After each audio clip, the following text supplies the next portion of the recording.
Pourquoi Jeff Bezos, créateur d'Amazon, a un coach? Pourquoi Steve Jobs avait un coach? Pourquoi certains présidents de la République ont des coachs?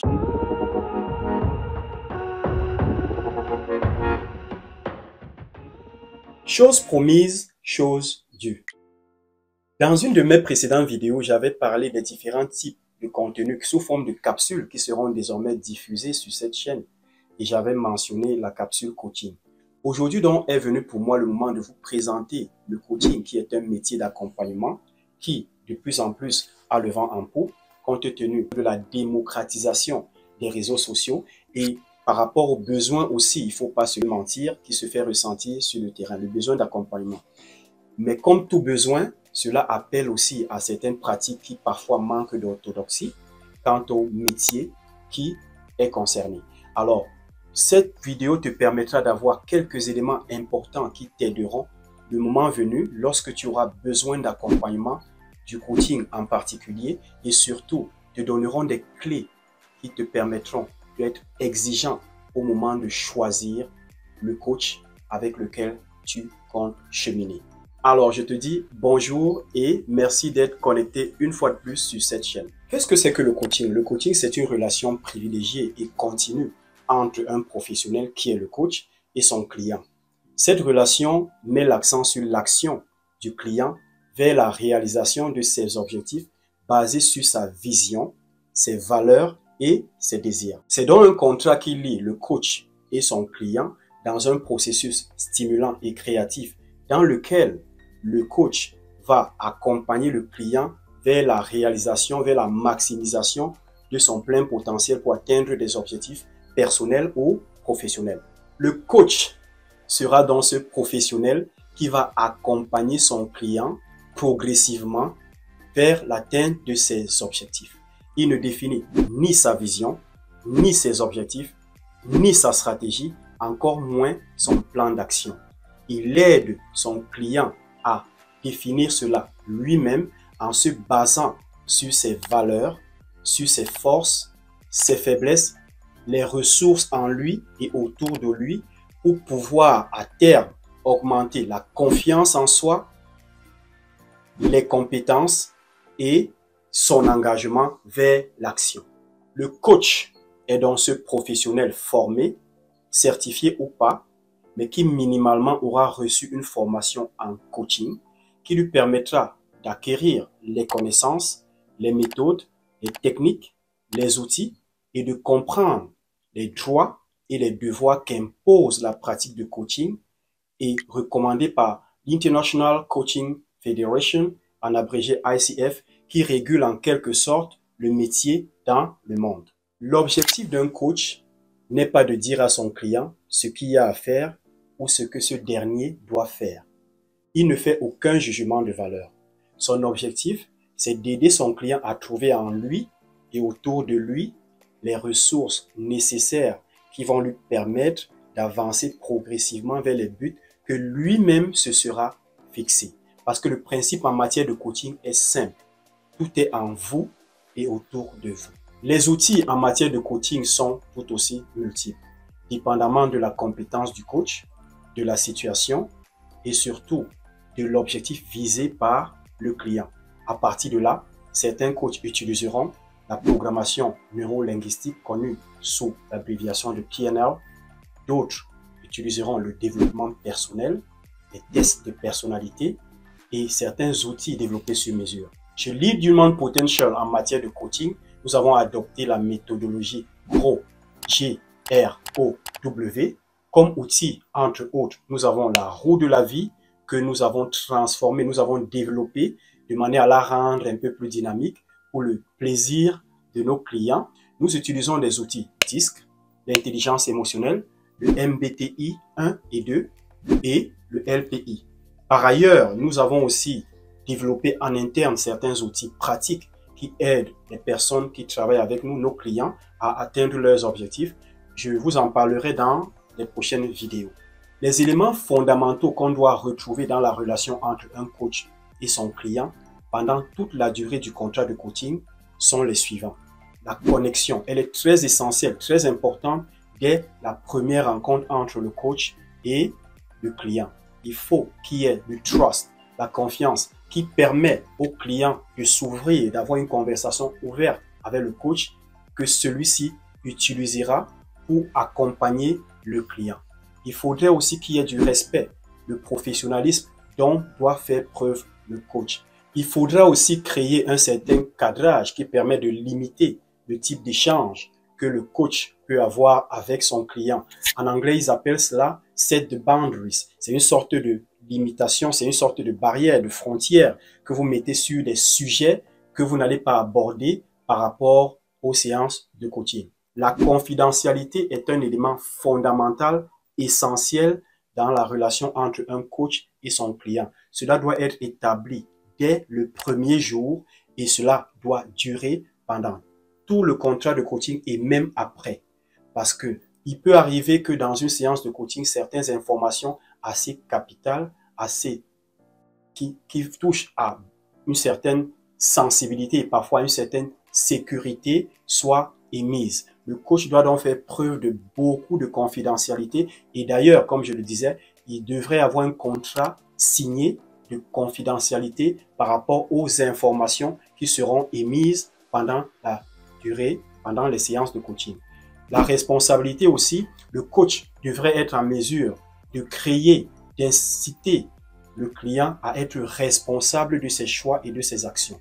L'action, c'est pratiquement l'élément fondamental qui permet au client de pouvoir aller et atteindre ses objectifs qu'il s'est fixés en sollicitant le coach. Il faut préciser à ce niveau que pendant toute la durée du contrat du coaching, le coach a l'obligation de résultat pour ce qui est de l'accompagnement, de l'encadrement pendant les séances de coaching et surtout entre les séances de coaching, de son suivi régulier pour tenir le client responsable et pour l'aider à assumer ses engagements quant au passage à l'action.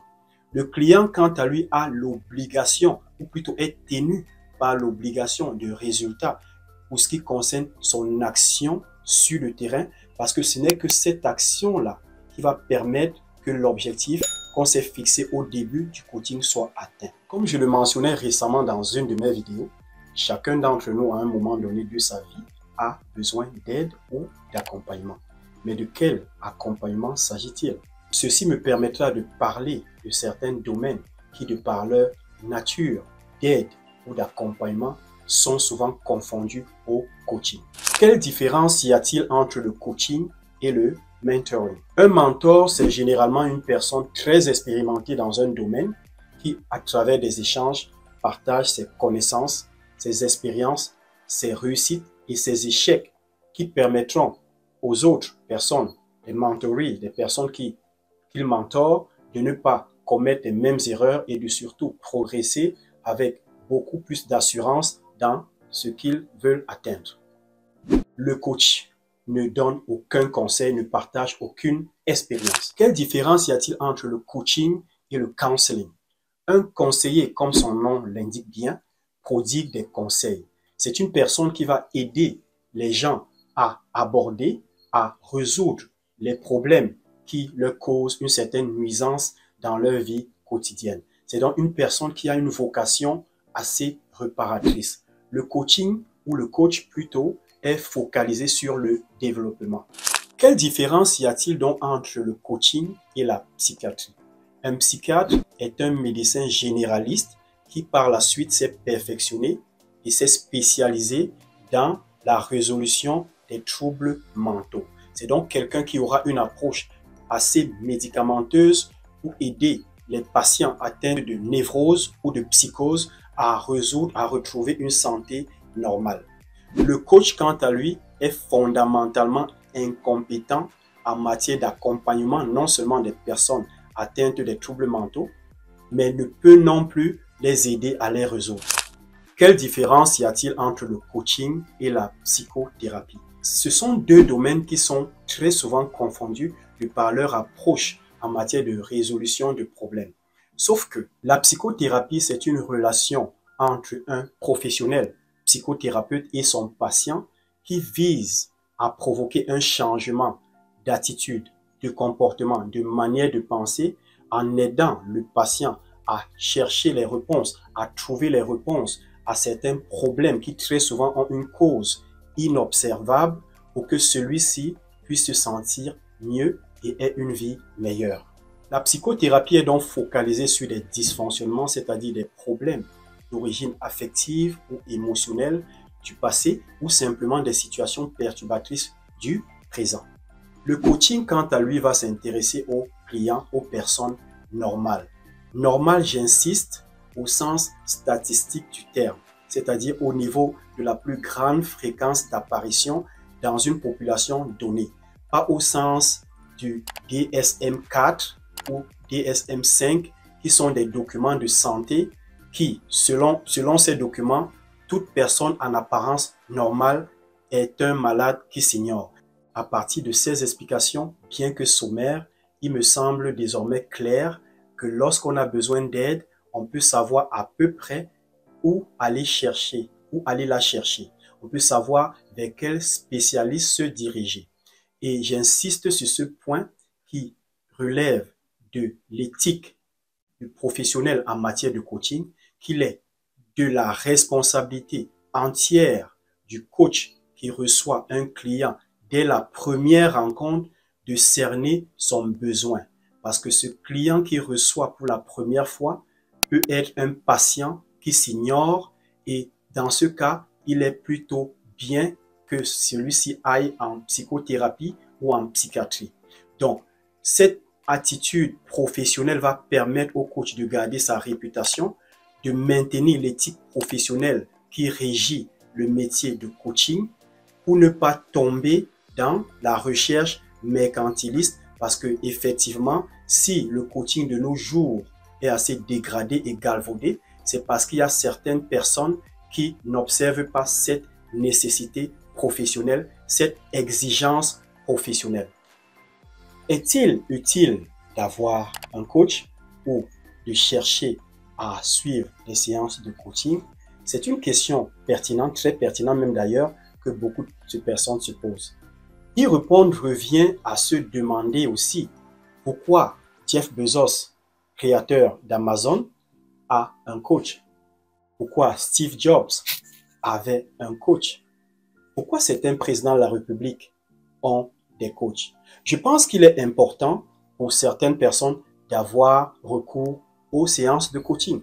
Mais une fois de plus, cela dépend du besoin, des objectifs et de la vision de chacun. En conclusion, je dirais que le coaching n'est pas du charlatanisme. Du moins, le coaching selon l'International Coaching Federation est tout sauf du charlatanisme. Pourquoi? Parce que c'est un métier qui demande un apprentissage, qui demande d'utiliser des méthodes, des techniques, des outils et c'est une discipline établie qui a des résultats probants. Voilà ce que j'avais à prêter pour vous aujourd'hui. Si vous appartenez à la catégorie de personnes qui se posent toujours des questions de manière légitime quant à la pertinence et à l'existence du coaching, j'espère vous avoir apporté un début de réponse et les vidéos prochaines me permettront d'entrer plus en détail pour que vous ayez une vue un peu plus claire de ce métier qui est noble et qui fait vivre beaucoup de personnes. Si vous êtes nouveau et que vous n'êtes pas encore abonné, c'est le moment de le faire. C'est juste un clic en bas sur le bouton rouge. N'oubliez pas d'activer la cloche de notification qui vous permettra de rester informé quant à nos prochaines publications qui, je vous promets, seront tout aussi intéressantes.